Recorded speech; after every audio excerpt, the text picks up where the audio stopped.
Selamat pagi anak-anak. Pagi, Pak. Assalamualaikum warahmatullahi wabarakatuh. Waalaikumsalam warahmatullahi wabarakatuh. Nah, gimana nih kabarnya? Baik apa enggak? Baik. Nah, kita harus tetap semangat ya. Jadi meskipun bulan puasa, kita harus tetap fokus belajar pada pagi hari ini. Nah, sebelum memulai pembelajaran, seperti biasa kita harus berdoa terlebih dahulu. Agar apa? Agar semua pembelajaran yang kita lakukan dapat membuahkan hasil nantinya. Oke? Berdoa, minta tolong salah satu dari kalian memimpin doa, silahkan. Siapa? Berdoa menurut keyakinan Oh, iya. masing-masing. Berdoa mulai. Selesai. Baik, terima kasih. Nah, sekarang materi kita yaitu mengenai jaringan pada tumbuhan. Oke? Setelah kemarin kita belajar mengenai klasifikasi makhluk hidup dan lain-lain, mengenai keanekaragaman hayati. Nah, sekarang kita sampai ke jaringan pada tumbuhan. Jadi apa saja gitu jaringan pada tumbuhan? Nah, bisa dilihat pada papan. Nah, yang pertama, jaringan tumbuhan ini tersusun atas jaringan dasar. Nah, jaringan dasar ini tersusun atas sel-sel penyusun jaringan tersebut. Nah, ini dibagi menjadi 3. Yang pertama ada parenkim. Nah, berarti banyak sel-sel parenkim gitu ya. Ini berfungsi untuk apa? Yang pertama untuk menyokong dan menyimpan cadangan makanan. Oke?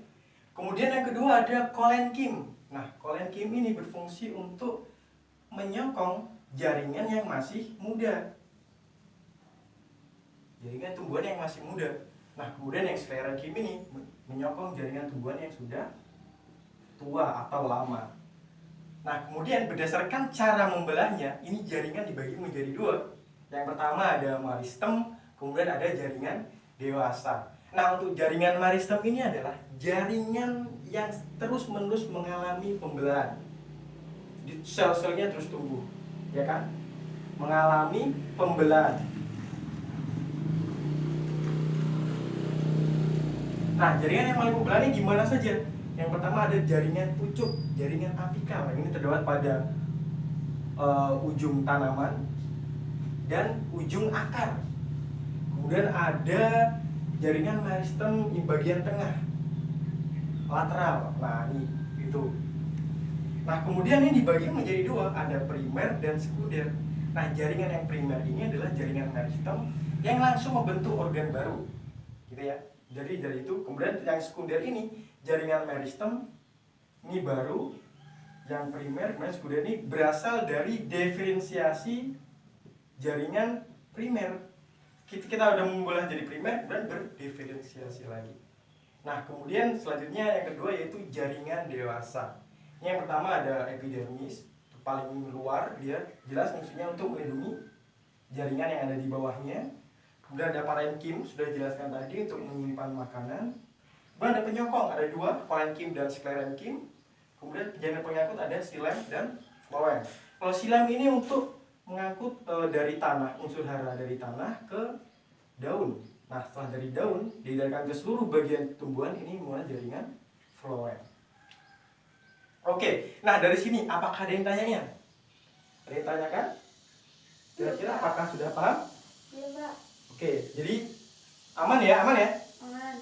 Nah, karena belum ada pertanyaan, nah untuk mengetahui jaringan apa saja yang berada di penyusun organ tumbuhan, yaitu akar, batang, dan daun. Nah, ini Bapak akan memberikan LKPD. Nah, silakan masing-masing anak satu dulu dipegang. Nah, Bapak meminta kalian untuk membentuk kelompok yang terdiri dari 2 orang. Berarti 1 bangku, 1 kelompok. Nah, tugasnya untuk mengidentifikasi gambar yang ada di sana.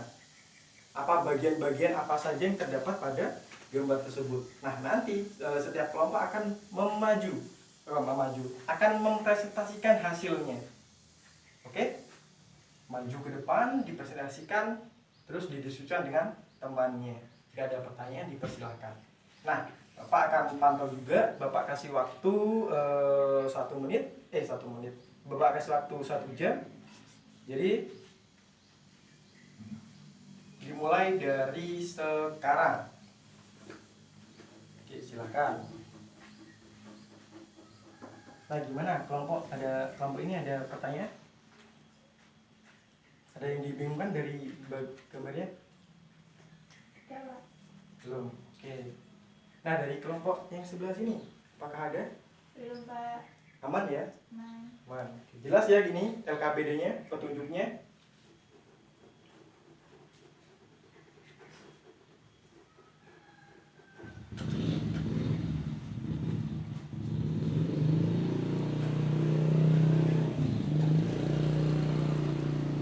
Nah, baik, karena waktunya sudah 1 jam, maka sekarang waktunya untuk mempresentasikan hasilnya. Silakan, perwakilan kelompok maju ke depan dan disampaikan ke teman-temannya.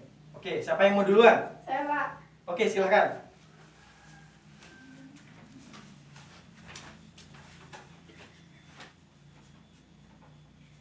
Di sini saya sebagai perwakilan kelompok ingin menyampaikan hasil diskusi kelompok saya mengenai jaringan penyusun akar. 1. Tudung akar tersusun atas jaringan parenkim dengan fungsi untuk melindungi promeristem dan membantu penetrasi akar. 2. Epidermis tersusun sel-sel berdinding tipis dan tidak mengandung kutikula, berdiferensiasi menjadi rambut akar dan berperan dalam pada tanah absorpsi tanah pada tanah.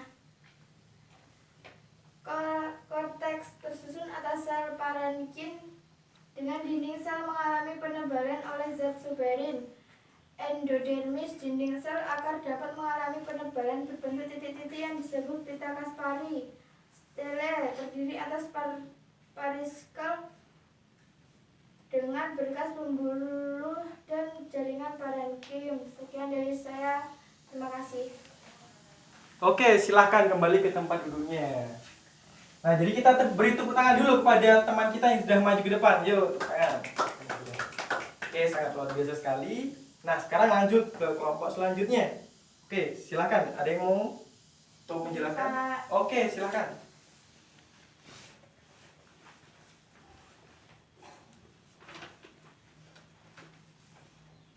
Nah, saya akan menyampaikan hasil diskusi dari kelompok saya. Jaringan penyusun daun epidermis akan menjadi tidak mengandung klorofil kecuali pada sel penutup stomata. Bagian dari terluar daun kutikuka,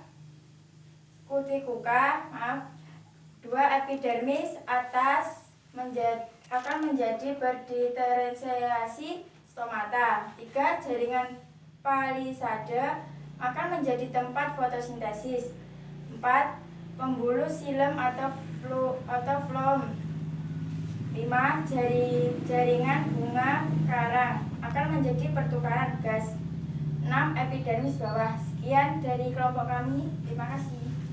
Oke, jadi luar biasa sekali kita dari kelompok masing-masing kelompok. Kita beri tepuk tangan dulu untuk teman-teman kita. Nah, jadi yang maju nanti akan mendapatkan hadiah dari Bapak ya kelompoknya. Oke. Jadi udah jelas ya tadi mengenai jaringan penyusun organ pada tumbuhan. Oke. Tadi udah dijelaskan juga ada beberapa hal mungkin yang perlu ditekankan gitu ya. Jadi yang pertama untuk tudung akar tadi itu memiliki rambut akar. Nah, rambut akar ini berfungsi untuk mengabsorpsi air dan mineral dalam tanah atau zat-zat yang diperlukan oleh tumbuhan untuk tumbuh. Nah, itu tudung akar. Nah, kemudian yang kedua mengenai jaringan palisade tadi. Nah, jaringan palisade untuk bukan akan menjadi tapi untuk melakukan fotosintesis. Tempat terjadinya fotosintesis di sana. Oke, mungkin ini ya penekanan dari Bapak. Jadi mungkin ada yang mau tanya dulu sebelum kita tutup kelasnya dan kita simpulkan. Saya, Pak. Oke, silakan. Apakah hanya jaringan palisade pada daun yang dapat melakukan fotosintesis? Oke, pertanyaan yang sangat bagus nih. Jadi pertanyaannya apakah hanya jaringan palisade yang dapat melakukan fotosintesis? Kira-kira ada yang bisa menjawab apa tidak, teman-teman yang lain? Coba, silakan. Ada? Ada yang ingin menjawab? Tidak? Tidak. Oke, jadi tidak ada ya. Nah, jadi pertanyaannya mengenai hal tersebut bukan hanya di jaringan kalisada saja. Fotosintesis akan terjadi apabila jaringan pada tumbuhan itu memiliki yang namanya klorofil. Nah, atau zat hijau daun. Nah, klorofil inilah yang berfungsi untuk fotosintesis. Dia mampu menyerap cahaya matahari, energi dari cahaya matahari yaitu P700 dan P680. Nah, yang akan merombak zat-zat hara yang tadi diserap oleh akar menjadi amilum atau menjadi makanan atau menjadi karbohidrat atau menjadi energi dari tumbuhan tersebut. Oke, mungkin ada yang mau tanya lagi? Apa cukup? Cukup. Nah, karena cukup, ini Bapak simpulkan ya kesimpulan dari hari ini. Jadi yang pertama, jaringan tumbuhan ini ada jaringan dasar terdiri dari 3. Yang pertama parenkim, koenkim, dan sklerenkim. Dan cara membelahnya ada jaringan meristem dan jaringan dewasa. Oke. Nah, mungkin karena itu saja, silahkan ditutup bukunya. Nah, untuk pertemuan selanjutnya kita akan lanjut ke materi bab selanjutnya ya. Silahkan dipelajari terlebih dahulu. Nah, kemudian kita akan berdoa. Nah, minta tolong salah satu dari kalian untuk memimpin doa. Untuk mengakhiri pembelajaran hari ini, kita berdoa menurut keyakinan dan agama masing-masing. Berdoa mulai. Berdoa selesai. Baik, terima kasih atas pembelajarannya yang sangat aktif. Adik-adik sudah aktif semua. Nah, Bapak tutup dengan salam. Wassalamualaikum warahmatullahi wabarakatuh. Waalaikumsalam